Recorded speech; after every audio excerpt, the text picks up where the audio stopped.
LPS popular. For many, it's a name that means absolutely nothing. But for those who know, they know. This series, posted on YouTube throughout the 2010s, is one of the most iconic teen drama series in recent history. Many people saying that it's like Euphoria, but before Euphoria was even a twinkle in Zendaya's eye. It's a story of young love, prejudice, classism, and the unrealistic beauty standards put on young women in our society. And it stars none other than Littlest Pet Shop toys. Okay, for real though, Littlest Pet Shop is a toy line that started out in the early 90s, but became way more popular with its resurgence in the mid-2000s. Around that time, LPS was inescapable. It was on backpacks, lunchboxes, t-shirts, video games. Go to the toy aisle of any store and you'd find an entire wall of LPS. I have a specific memory of being at a Walmart and just seeing so many of them in that distinctive packaging. Not only was it popular in general, Littlest Pet Shop also had a vast online fanbase. With a vast online fanbase comes YouTube videos, and thus, I introduce you to LPS skit videos, a form of storytelling where people take LPS figures and move them around to act out scenes. It's sort of a form of puppetry, if you think about it. I call them skit videos, but that's not an accurate description, since they can be pretty much any genre.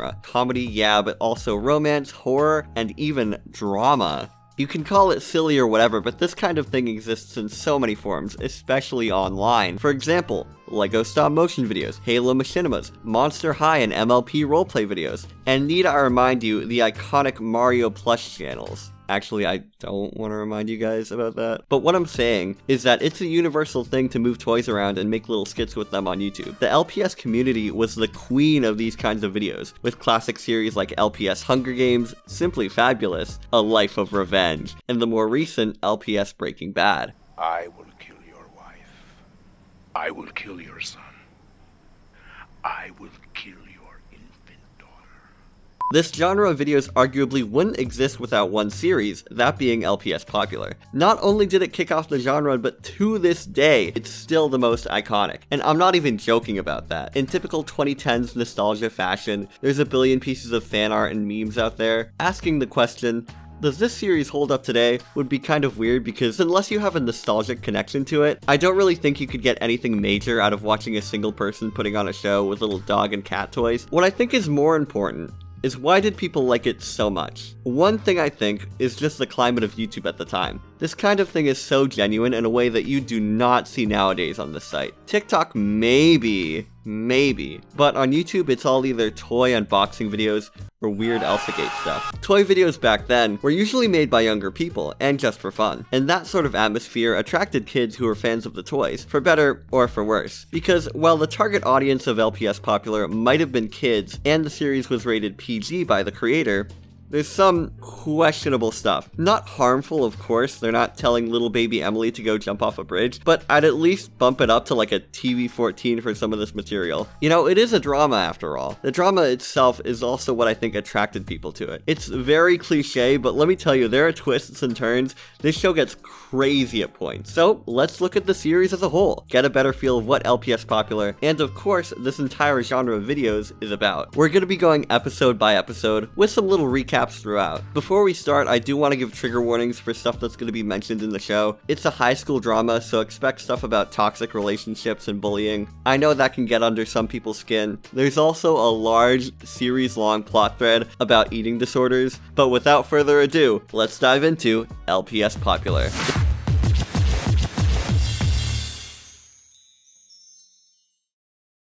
In the beginning of the first episode, we're introduced to Savannah, this dachshund. She's excited that her parents are moving from Montana to the ever-so-glorious LA. Along with the glitz and the glam of the big city, she finally gets to reunite with her old BFF, Brooke Hayes, who moved there when they were younger. Her dad, this guy, tells her he's excited too because this school is very academically based. Yeah, for a school, I sure hope it is, buddy. Already the audio and visuals are rough, but what can you expect? This came out in 2010, and even then, you can still feel the pure soul and imagination emanating through the crunchy 480p camera. Savannah, aka Savvy, goes to school, represented by this little LPS playset. She walks in, and then Mean Girls happens. New friends, trio of popular girls show up, and who's that as the leader? The Regina George. the Heather Chandler, Brooke, her old friend, and that's where the first episode ends. I also need to mention Sage Bond, the resident cute football player that Sav immediately falls for. Unfortunately, he's with Brooke,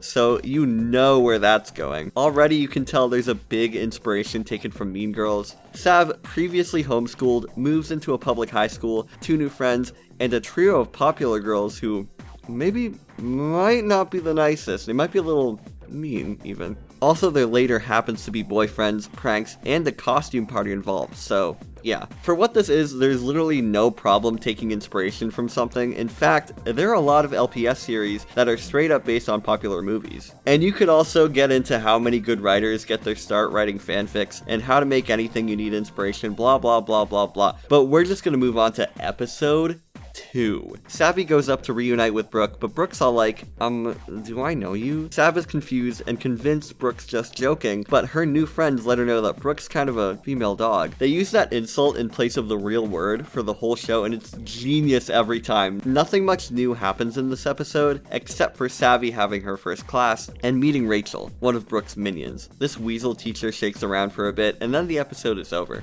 Episode 3. It's lunchtime, and we get this crowd shot flexing the creator's LPS collection. This is unironically one of my favorite bits, if not for the random cuts to the different high school cliques. This is pure comedic genius. Savvy tries again to get to Brooke, and she walks away from the rest of her friends, only to go off on her about how she's a loser and doesn't want to be seen with some rando. As you can imagine, Savvy doesn't take this too well, and goes home only to I'm getting rid of all my SpongeBob stuff. Next day at school, and we need to talk about the fashion in this show. Littlest pet shop accessories were always pretty basic. Like you can see here, it's just weird glasses and collars and stuff. But in the universe of the show, these are like designer. That's Tiffany & Co. right there. The later episodes would have little custom outfits, but now we're kind of stuck with defaults. If you also notice, we've upped the camera quality and the aspect ratio. One of many improvements we're gonna see. I'm not kidding you guys. It goes from here to like genuinely good quality, like really nice. After Sav's rampage, we go back to school and get a montage of her being miserable and Brooke being on top. If I'm gonna get into writing and character motivation, which I am, this shows us that to Savannah, popular people get special treatment. I'm being honest here, it's kind of subtle, and I didn't even think about it on my first watch. I originally was like, oh, why does Savvy want to be popular besides just getting bullied? But no, they show the special treatment that Brooke and the gang get from students and even the teachers. So yeah, LPS popular. Thumbs up. Character development. Savvy wants a piece of the popular girl pie, but uh-oh. Her mom says they can't afford any fancy clothes or makeup. Luckily, her friends drop in to help.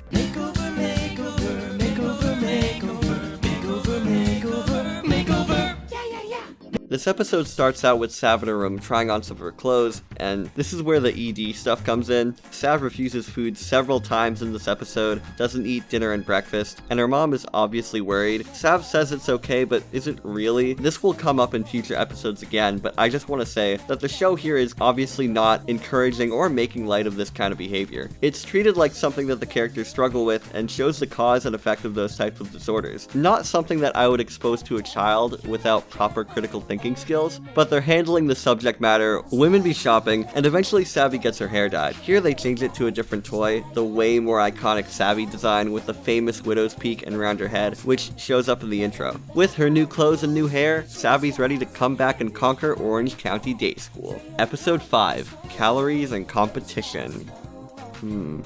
The girls come back to school after their amazing shopping weekend, and jaws are dropping. Brooke is immediately jealous, and the two groups have a quippy back and forth. Oh, really?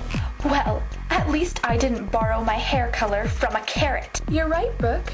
It looks like you borrowed it from a banana. Oh, that little... Oh, no, she did not. Who are you? This is the real beginning of the two's rivalry. I wouldn't say they're on equal footing, but Sav is getting there. Off to math class, and Rachel is about to carry out Brooke's evil plan to ruin the newly popular Savannah. Sav gets ink sprayed all over her face, but actually that's a good thing, because hunky boy Sage comes to the rescue, and they immediately hit it off. They get along so well that Savvy and her friends discuss getting into a relationship with him. Now, it's unclear whether he and Brooke were official, but I don't think Brooke would like it if they got together, you know? It actually is interesting because Sage and Savannah do get together, but he doesn't formally break up with Brooke. So, I guess he cheats on her. More stuff with Savannah worrying about her body. Her mom is onto her about it and brings her down for dinner, but she throws it away when she's not looking. I don't like how specific all of this stuff is. Like, with the wrong mindset, this can read as like a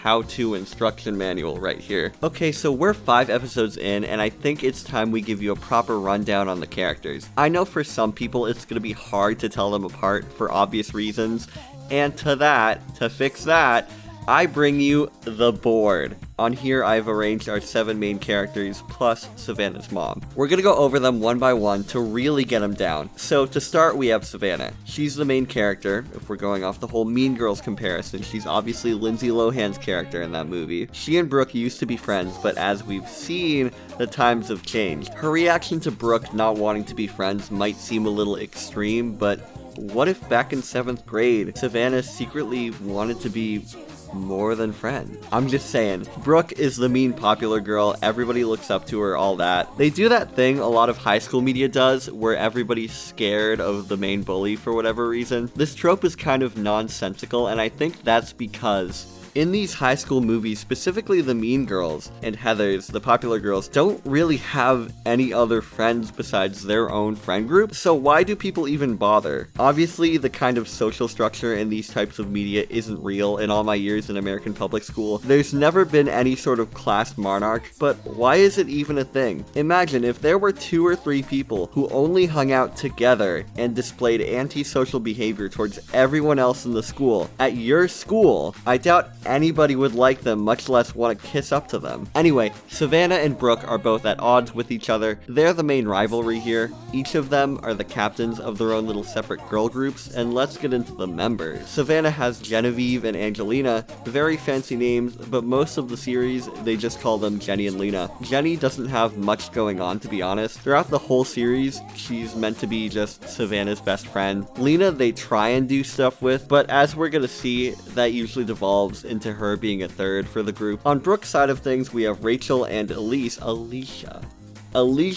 Rachel's the second in command to Brooke. She's the Gretchen Wieners or Heather Duke of the group. For now, that's all she does is be Brooke's lackey, but Alicia's a different story. Another Mean Girls analog. She's the Karen Smith character. She's the silly one. Apparently, she's a chihuahua, so she's hyperactive and doesn't have the best focus, and for some reason, they mention a really fast metabolism. For most of the season, she's the comic relief of Brooke's group. Separate from both groups is Sage. Sage is the dreamy football player boy. He's nice and has a sensitive side, all that. He and Brooke, I suppose, are a couple because every chance we get, we see them snogging in the hallway. Sage would be the best boy, but he keeps hanging out with the Mean Girls and dating Brooke, even though he's well aware that they're bad guys. Maybe he wants to be popular by proxy, but come on, man. Savannah's right there. Follow your heart. And make sure you tell your current girlfriend before you follow your heart, too. Last is Savannah's mom. I figure I'd put her on here since she is a constant in the series and is there to be a roadblock in a lot of the conflicts, telling Savannah what she can't do, like parents do in these kind of shows. Episode 6. This is where it gets spicy. The teacher sets Savannah and Sage up with the most fanficky project idea. They have to both write poetry for each other to analyze. Ooh. Later we get our first look at the VFX in this show. Yes, there are special effects. Savannah goes over to this mirror and Yes, she's right, Savannah. Just look at yourself. For what this is and when it came out, this is pretty impressive. Later that day, Sage is over at Sav's house, and they just talk and talk and talk. Sage goes on this whole rant about how superficial everything is at school. Sav is absolutely smitten at this point, but Brooke finds out and is furious. She intends on now just ruining Savvy's life, for real this time. Episode 7 opens with Savvy having a nightmare. Sorry, sausages can't pass. everybody calls her fat and nobody likes her no more. Sage just disappears out of existence and she wakes up. In order to not have that happen, she exercises the whole night. Obviously, she's a wreck the next day, but that's not the only bad thing going on. Brooke knows exactly what's happening between the two of them and isn't happy. What's important here is this flashback where Brooke is kissing this mysterious boy who we're gonna get to know later. She cries to Sage about how Savannah is secretly evil and also has a skin disease. She also has this rare skin disease. Later, another flashback, Savannah's pet cricket gets run over. Eventually, Brooke spreads the skin disease rumor to everyone in school. Looks like it's over for Savvy, but she's gonna come back. She always comes back. Episode 8. Savvy is understandably really upset, so her friends take her down to the school's basement to get her spirits up, when suddenly, whoa! This is probably the best visual effect in the entire show. I honestly wish they'd keep trying more stuff like this in the series. We have a flashback of Brooke and Savannah when they were younger, and it turns out Brooke's always been a manipulator. Here's my headcanon.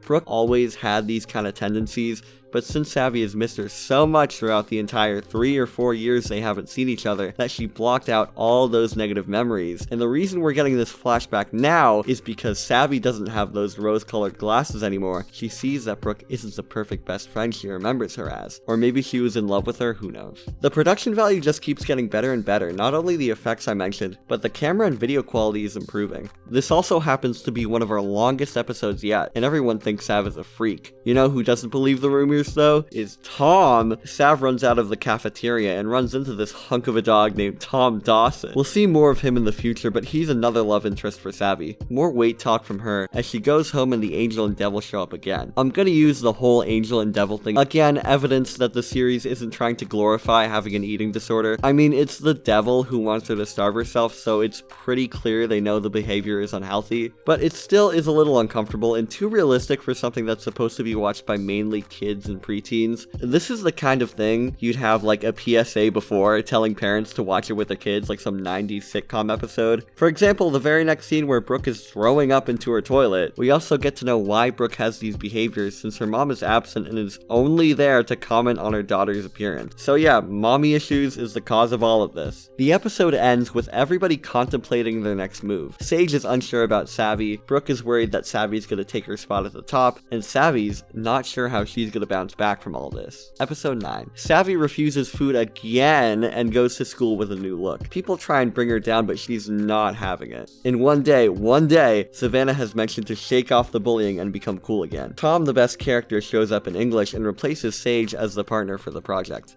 Beep beep beep! Among Us emergency meeting at Brooks, where she and her friends talk about what they're gonna do to Savannah. This is where the series begins to feel like the same thing over again. Savvy gets popular, Brooke tries to undo it, repeat. So this whole time their plan is to come in with some new fancy jewelry. But guess what, Brooke? Savvy blows all that out of the water with a fancy new bow. People start literally ignoring Brooke, and the boys are head over heels for Savvy and co. A fight is about to break out, but Sav and Tom stop it because they're just too good. The two are like pretty much together, but they haven't made it official. Brooke seethes, you know the drill. Also Sage shows up, who's been absent for like the past 2 episodes. He tries to talk to Savvy, but she's obviously past it. Episode 12. The title for this episode sounds like a YouTube drama video, The Rise and Fall of Brooklyn Hayes. Talk about a problematic fave, am I right people, or am I right? In this, we begin to see a divide between Lena and the other two in the main group. Sav and Jenny are only interested in boys and makeovers, while Lena has to study for a test. They really beat it into you with the choice of outfits here. Anyways, can we get some applause? We have finally made it to the iconic peanut butter and jealous episode. Your problem is that you're 100% peanut butter and jealous of me. This whole scene is actually so intense. They're laying into each other. We also have not had any weight loss talk from Savvy in a while, so maybe the newfound popularity is helping her not feel like she needs to do that kind of stuff. This is the part where Brooke's really getting put down. She starts getting lightheaded and immediately starts eating all this chocolate cake. She then starts kissing Sage and he's not into it. I feel bad for her, especially when this happens at the end. Another iconic moment, and by iconic, I mean Izzy's put it in her Littlest Pet Shop video, is the girlfriend announcement from Tom. He brings Savvy up on the table and proposes to her that she be his boyfriend. It's treated as this big thing and everyone claps, and it's just lovely. To bring some attention back to her, Brooke begins kissing Sage a whole bunch, but it's not working. They fall off the table and into the cake, and it's this whole thing where everyone laughs at them. Your Honor, she did have it coming, but like, come on, poor Brooke. Episode 13, and Brooke's had enough for the last time too. They go to this cafe where Rachel tells her to go to therapy for her ED. That's clever, come on, that's like a joke from like one of the better DreamWorks movies. Their plan this time is to host a costume party and invite Savannah, only to embarrass her Carrie style. It's at this point where you can see a lot of characters wearing these little earrings. It's a nice touch that adds some uniqueness to each of their appearances. Also, it looks better to me than the full ensembles from the early episodes made of weird plastic accessories. At this point, Savvy's gone full on popular girl mode and wants to blow everyone away at the party by giving the others makeovers. Lena's getting nerdier by the minute, so she might not be too into the idea, but Jenny's up for it. Episode 14 opens with Brooke planning to tar and feather Savvy. This is another classic moment, the costume party. If you look up any fan art of Savvy and Brooke, they're most likely going to be in these outfits. The night of the party, everyone shows up. There's fancy lights and everything. I can only imagine what it was like to film this at points. You can even see 3 hands moving the toys around. Also, they had to get outfits for almost all the extras here. I keep saying this, but this is one person. Sophie GTV pulled out all the stops. Brooke and Sage make out in honor of their anniversary. The music stops when Savvy and the gang show up because they're that stunning, and everyone's having a gay old time until Brooke brings Tom upstairs. And who follows them? None other than Savannah. No way, no way, no way, no way, no way, no way, no way. Savannah finds out that Tom and Brooklyn were making out up there. What does this mean? We'll figure out next episode. Can I just pause to say how tough it is writing characters' names in the script? If I showed you fan art of these two, or you know what, just the toys even, and I asked you to tell me which one is Savannah and which one is Brooke, I bet the answer would be different than how it is in the series. The name Brooke just fits the brown dachshund better, and Savannah fits for a yellow cat. And Sage is such an uncommon name, I ended up calling him Gene or Zach in here. The names in general, to me at least, are really unorthodox and fancy. You know what though, this is a Canadian production, so maybe as an American, I'm not used to these names. We're almost towards the end of the season and things are just gonna start getting juicier. Tom and Brooke finish making out, and for some reason, Brooke's friends send Sage up to see her. He doesn't catch them kissing, but what he does catch is Megan, the classic character. The show doesn't explain to us, so I'm not gonna either. Brooke is mean to her, which Sage sees and realizes that Brooke is no good. Brooke's friends also realize that Brooke is up to no good. Alicia less so, but Rachel's pretty much out of it at this point. Sav and Sage meet up and rekindle their relationship after both of them broke it off with the others. They get closer and kiss,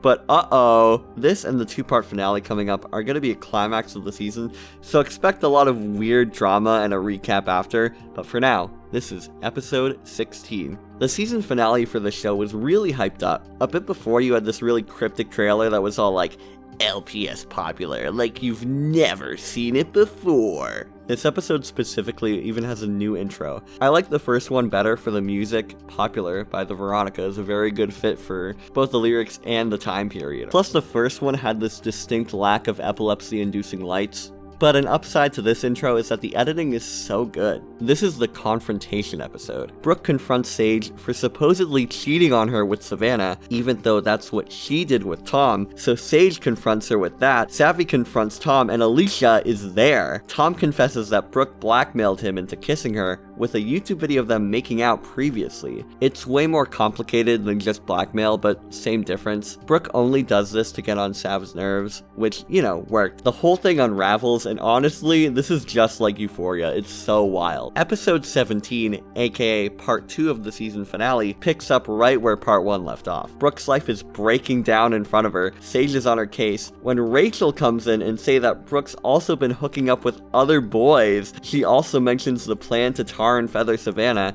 and Brooke's just over. She's done. Now, if you really think about it, you could argue that Brooke is kind of this tragic character. It's shown here and even more in Season 2, that she gets neglected by her own family. So here we are, at the end of Season 1. Before we get into Season 2, I think it's important to recap where all our characters are. As we're gonna see, Savannah and Sage are officially together. Savannah is also now the popular girl at school since Brooke isn't doing so well. For now, I also want to say that Savannah's eating regularly, since we haven't seen her stress out about that. Jenny's still kind of there, and Lena is still a little nerdy. It's gonna come back, but isn't a big plot point in Season 1. What's interesting about these two is that for the costume party episode and beyond, they're portrayed by different toys. Jenny's now this blonde dog, and Lena, this cat with the stripe. I'm honestly not a fan of the redesigns, if you can even call them redesigns.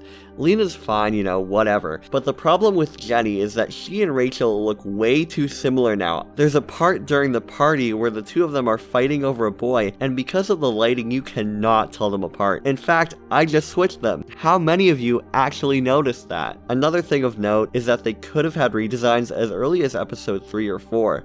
In the episode 2 intro, you see Savannah transitioning from her original toy to the more orange one that shows up in the rest of the series. Next to her are these two. I don't know how this decision was made to get new toys for those two or not, but it's a fun little piece of trivia. Rachel has kind of realized that Brooke's gone over the edge and is slowly moving away from her. Last episode, she had this big heel turn and exposed all that stuff about her. Alicia is still kind of there.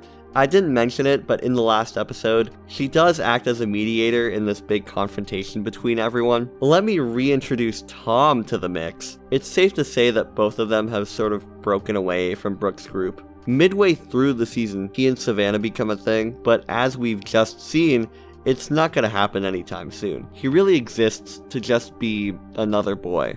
That's not to say he isn't a character. In fact, he's the fan favorite and pretty much the mascot for the entire series and the Sophie GTV channel, but we're gonna talk about that later on. Tom I like more than Sage. Sage is more of a stereotypical cute guy, but Tom's a little goofy. He's got some character to him, and from the start, sees right through all Brooke's mischief. I realize I'm saying this about actual LPS figures and not actors or animated characters. That's how much you get sucked into this world, I swear. You believe in Tom Dawson. We should add Brooke's mom on here preemptively because she's going to be more of a major character in Season 2. From the very first inkling we get of her, Brooke's mom seems to be the reason she acts this way. Brooke would not be lying and manipulating all the time if she had a healthy home life, at least that's my theory.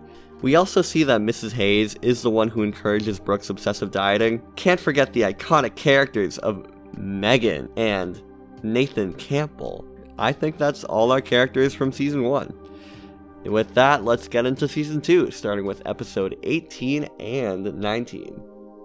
Episode 18 and 19. Now we're gonna lump these two together just because both of them are very short and they both do the same thing for the story. They let us know where the characters are now. After the party, Savannah and Sage take a stop at a cafe. Sage tells Savvy that she doesn't need to starve herself and that she's perfect the way she is.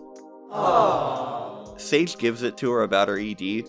You know, I wouldn't call it a diet the way he does, but amazing PSA. That's nice of him, but the next thing he does is outrageously dumb. They go home to Savvy's house, and naturally, her mom's worried that her daughter has a cut and has been out way past her curfew. What does this random boy she's brought home do? This is my fault. Dude, you were gonna get the cops called on you. We're back at school, and it seems like Rachel's the queen of Brooke's group now, a la Heather's or Mean Girls. Everything's looking up for Savvy and friends, but she sees someone. With Sage?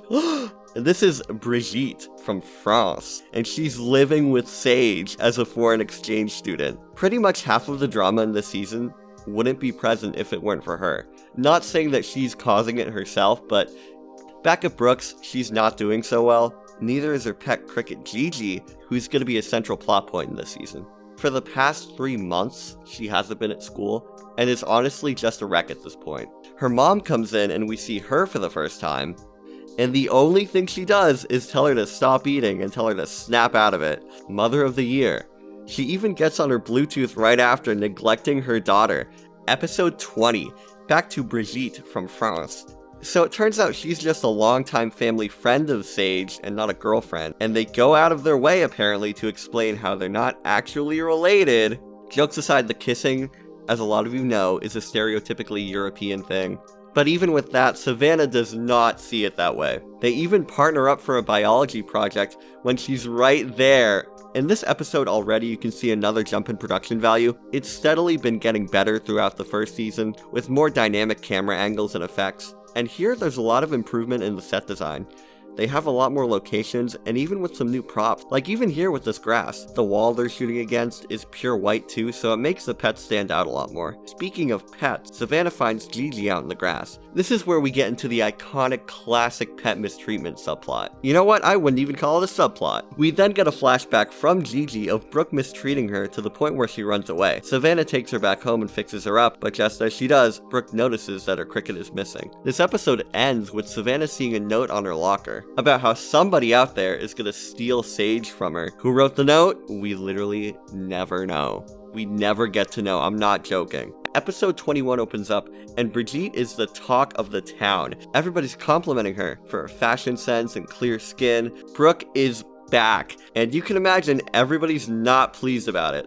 When she's walking around talking to all the characters, they play this distinct Kevin MacLeod horror sting, so you know it's serious. We got the creepypasta music yet again. We also get introduced to Malcolm, the classic character. He's Brooke's new boyfriend, but he doesn't do much. I'm not actually sure if he has any lines. More stuff with Savannah and Brigitte. Now her friends are in on the whole jealous thing. Savannah thinks that it was Brigitte who wrote the note, but really it could be anyone. It could be Malcolm at this point. The episode ends with the triumphant return of Tom, who's in Paris now. Episode 22. Savannah's suspicions about Brigitte come to a boiling point when she sees her and Sage about to kiss at Sage's house. Yeah, spoilers, they don't have anything going on, but they do a great job of making you think that before the big reveal. Turns out that Malcolm does talk. He's apparently gonna get Brooke a modeling gig in exchange for a relationship.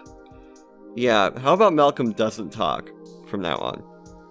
Brooke and Savannah have a confrontation where Brooke taunts her about Sage and tries to psych her out. She really goes deep, even bringing up the weight stuff from last season, and because of that, Savannah's body issues are coming right on back. After school, Brooke's mom brings her a new cricket in this comically evil looking birdcage, and just her luck, the cricket doesn't like Brooke at all. She cannot catch a break. Another big development in the cricket story is Savannah deciding to take Gigi, who she names Mimi, not too different, to school. Brooke sees that her pet is with her archenemy and isn't too happy. This is another really fun special effects bit. We get this little Terminator sequence when she's looking at the pet. This is where it gets serious. Episode 23 is titled The Claws Come Out, so you know something's gonna go down. We can't really spend any time with the main characters yet because we've got to check in on Tom. He's been in France for the last semester and all the girls seem to be curious about this new American exchange student. I don't speak nor have studied French at all, so you can debate the accuracy of the French dialogue and accents in this in the comments, all you want. Tom goes off about what happened at the party and all that. Her worst enemy, who's kind of my ex-girlfriend too, who I really regret dating by the way, blackmailed me and tried to make out with me at her party, so that my other ex-girlfriend, the But one this I girl liked, said she only speaks some English. Tom, you might want to put that a little simpler. Back in the US, girls are still fighting over the cricket. I joked in my notes that they're gonna do that thing where they put it in the middle and they have it go to one of them, and I was right, they actually do it. Seriously, I'm gonna have to blur this out. This is gonna get me in trouble with YouTube. Anyways, we cut to two new mysterious characters, Josh and Lana. Apparently they have to keep some sort of secret and fit in at school. Season 2 has introduced a lot of ideas, and while I think that's good, they could have been a little more thorough with the planning. These two and the little situation is so vague that we really don't get a true answer. And the whole thing with the fight, especially with the blood and gore, feels so serious compared to the really melodramatic decom plot that we had last season. But let's see if everything picks up with episode 24. Brooke here is supposed to be limping down the hallway, trailing blood everywhere. I don't want to say they can't do this kind of story, that's not what I meant last episode.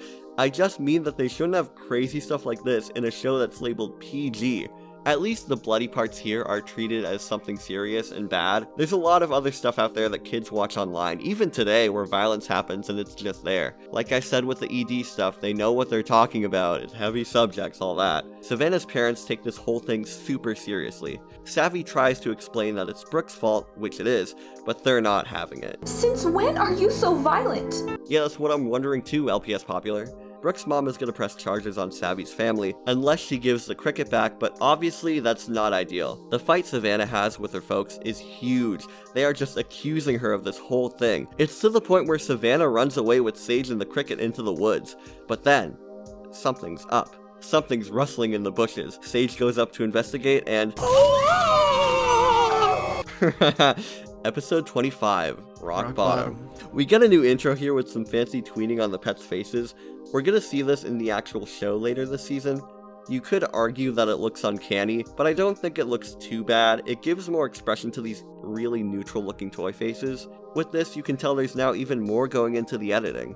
And this is even the point in the series where they've switched to using little rigs to move the characters instead of by hand. It's genuinely fun seeing this evolve in real time as you watch. The first half of the episode focuses on Brooke in the hospital, as Malcolm comes to comfort her, and Savannah brings her cricket back. Brooke goes on this whole rant about how Savannah took everything from her and ruined her life and is just playing dumb and nobody knows. Not our Savvy. Couldn't be Precious Savvy. Stealing them blind. And she gets to be LPS popular. What a sick joke. Brigitte and Sage are comically close to each other here, and Savannah walks in on them again at the exact wrong time. Savannah very well has a right to be suspicious, since they're 0.2 inches from making out, and Sage here sounds pretty guilty when he tries to explain himself. You're being a total biatch! Whoa, okay PG. Savannah later gets a mysterious phone call telling her that her life is over. Who was phone? We'll find out later, hopefully. First proper outro of the channel now with our iconic character Tom Dawson. Episode 26 starts out with Brooke's mom being straight up evil. We don't necessarily have to go through the law. One way or another, she'll be paying. Savannah later has a nightmare about Sage and Brigitte making out, set to the same music from like those number 6 man urinates on passenger for not being allowed to smoke. It's alright though, because the real Sage comes to tell her that he loves her and that he's sorry. Here they're supposed to be making out when they're falling on the bed and stuff, but I don't know, it looks like a little more. Okay, for real, this is the return of the body dysmorphia plot from season 1. As well as things may be going for her, the dream didn't help, and Savannah still keeps calling herself a fat sausage, which was a big theme in season 1. Brooke's out of the hospital and shows up at Savannah's door in the biggest white woman jump scare of 2014. Episode 27. And we finally got our PG-13 rating. Yeah, after that makeout sesh, I wouldn't be rating this PG either. Brooke shows up only to tell Savvy she's pressing serious charges against her and her family. You know, for funsies.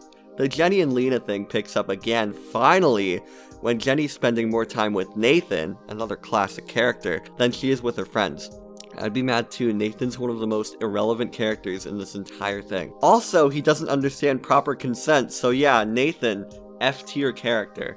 Later in La France, Tom's going on Savvy's Facebook. Brooke's old cricket is not enjoying being reunited with her. And it's made even worse when the purple one her mom got her frames the green one for dookying on the bed. On account of Nathan and Jenny, she and Lena get into a fight about their friendship. This is the episode that should be called Rock Bottom, since Savannah's really going through it by the end. Episode 28. By now you can start to see that the episodes are coming out further apart from each other.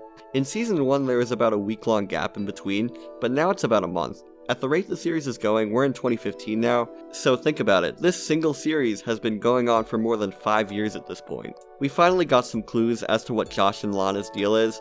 They have to share an apartment and pay the rent on their own. The cold open ends with their mom telling Savannah that she lost her job. Wow, right in the middle of a legal battle. This is the episode that should have been called Rock Bottom. In France, we get this really nice looking party scene with Tom and his new girlfriend, where Tom and his new girlfriend have a nice heart-to-heart about his season 1 trauma. Brooke's new ultimatum for Savannah is that she'll only drop the charges if she breaks up with Sage. As you can imagine, she's not taking it well. In a pretty hard to watch moment, yes, I'm invested, okay? Savannah breaks it off with Sage. Sage knows something is up, but instead of going to Brooke, he goes after Brigitte. I like now that the purple cricket likes Brooke, since both of them are awful. Greenie's getting neglected though, which isn't fun. Here's where we end our episode. From here, there's a pretty long gap in the series. I'll explain later why. From this period on the Sophie GTV channel, there seems to be a lot more focus on shorter videos, mostly featuring Tom, and some sponsored even. LPS Popular would return, however, in 2019 for the season finale. Episode 29 from 2019. From a 4-year gap, we've got a huge jump in quality. Just look at this first episode. The lighting, the camera work, the composition, also better sets. This far shot here of Tom sitting on the couch really says it all.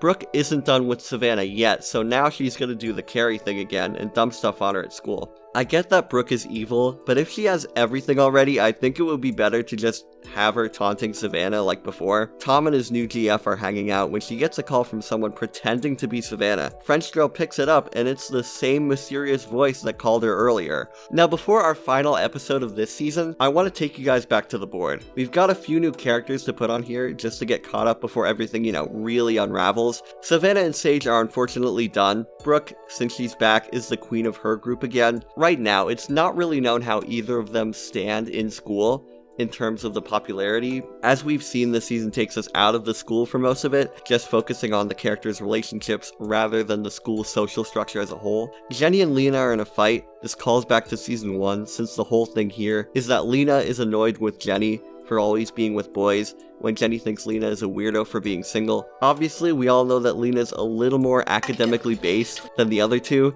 so she's kind of a little nerd. Sage has nothing going on now, since Savannah and Brigitte are out of the picture. Brigitte never had feelings for him, nor did he have feelings for her, but because of the whole breakup and the confrontation, Brigitte thinks that Sage had a crush on her. I want to reintroduce Brooke's mom here because again, she's the real villain here. Not only because her nastiness rubs off on Brooke, but she's the one who's pressing charges against Savvy. Imagine a world where she at least showed she cared about her daughter. Not only would Brooke A, not mistreat her pet, which leads to that conflict, B, not manipulate people to get validation, which led to the breakup with Sage. With that, this lady is the cause of pretty much everybody's problems. I also need to mention Brooke's passed on father. He's obviously not in the picture anymore, and according to Savannah's mom in an earlier episode, he was the nice one of the two. I'm assuming that him not being there would also lead to Brooke's whole situation. Not only the grief from that affecting her, but the feelings her mom has about it probably making her closed off, like we see at the beginning of the season.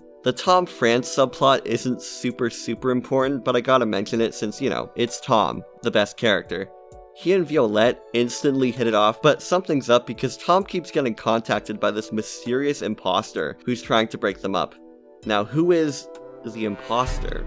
I'm gonna assume that this is the same person who A, called Tom as Savannah, B, called Savannah a few times over the season, and C, left the note on her locker towards the beginning. My best guess is that it's either Brooke or one of her minions. That seems like the most obvious answer since we know she's a master god complex manipulator, Sigma, Chad, whatever. In the beginning of the season, I had the theory that it could actually be Rachel, but I'm pretty sure that's not what's going on. Rachel and Alicia aren't really involved here besides hanging out with Brooke, so I don't think it could be one of them. Also on Rachel, her whole takeover of the school thing is done. It's done. Alicia has absolutely no presence in the season. Josh and Lana. What is their deal? I assume they're runaways, maybe from a dysfunctional family. In one episode, they're on the phone with the school and they mention how their legal guardians don't care what happens to them. Don't know if they're brothers or sisters or lovers, whatever. I think I remember Josh being the one taking pictures of Sage and Savannah in the woods. If that's true, then he and Lana have a pretty good case for being the imposter. Maybe they want something to do with Sage or Brigitte? Whatever that is, we really don't know. The crickets I'm gonna put up there too, since the board is pretty all-inclusive, and a big part of Season 2 has to do with them. Gigi, aka Mimi, used to be with Brooke, but since Brooke is an awful pet owner, she runs away and is taken care of by Savannah for a while. In the meantime, while Gigi is missing, Brooke's mom gets her Lulu, this purple one. The purple one is just downright mean. They have subtitles over her chirps in one episode, where she's just trashing Brooke. She also asserts her dominance over Gigi when she comes back and frames her for the iconic doo-doo bed. But with that, since we have all our characters set up now, it's time to get into LPS Popular, the season finale, Part 2. Episode 30.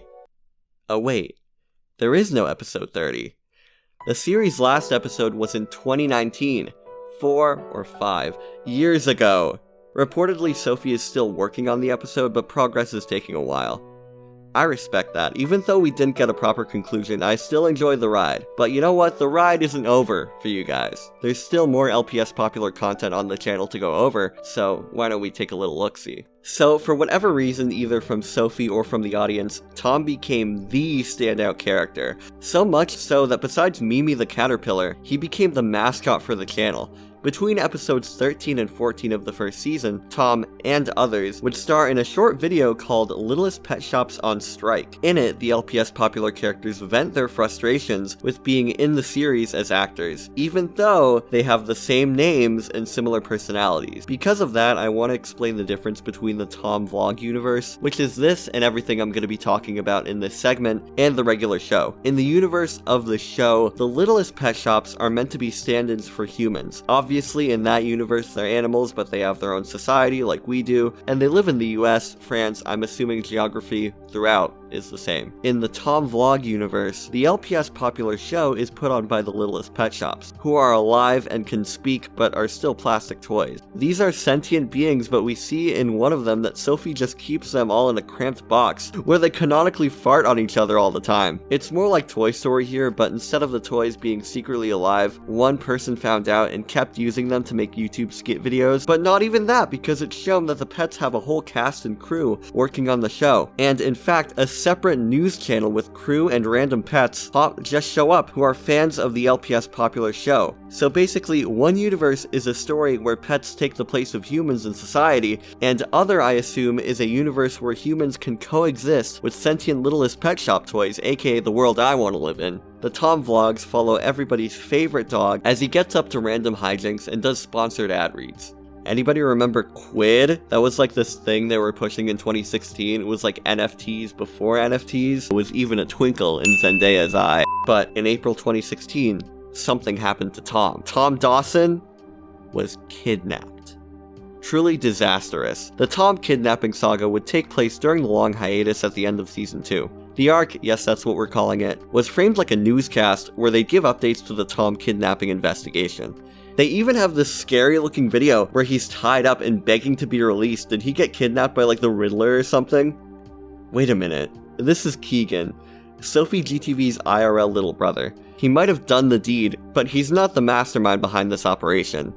That would be Mimi, the caterpillar. In a jealous rage, she kidnapped the fan-favorite character of the show so that people would appreciate her as well, and buy her t-shirt now on the Sophie GTV official store. All these Tom kidnapping videos incorporate some ad for a new Sophie GTV merch. Even in the hostage video with Tom, you can see he's wearing the classic Team Brooke t-shirt. During the hiatus of LPS Popular, these were pretty much the only videos coming out on the channel. If you notice, they barely use the actual toys and opt for these VTuber looking heads. Turns out that during this time, Sophie had gotten in an accident and physically wasn't able to make videos the same way. Later ones would go back to moving toys around, but I can imagine these were far more accessible. The last official Tom vlog came out in 2017, and appropriately was about fidget spinners. Dated now, but from my watch through, it seems like the channel always kept up with popular trends and aesthetics. They had people like texting and using Facebook in 2010, when at that time most mainstream TV shows didn't even include that. The lettering and general visual look of the intros looks current to whatever time frame the video came out. It's all clean, white, very hip and fancy, bougie, you could even say.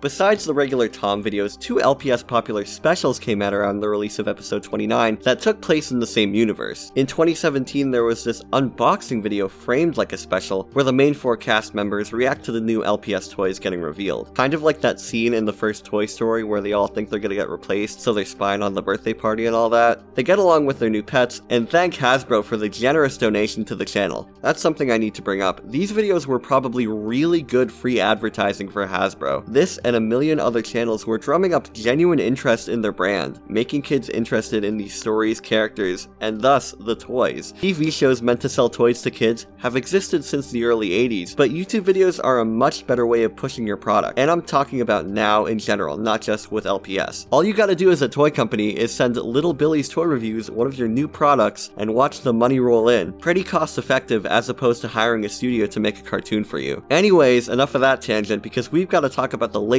in LPS popular development, The Disaster Before Christmas. This is a short little skit where they're trying to film a Christmas special in August. Tom messes things up but gives us an update to where Sophie's been. He alerts us to where we can find even newer LPS popular content and updates on Amino.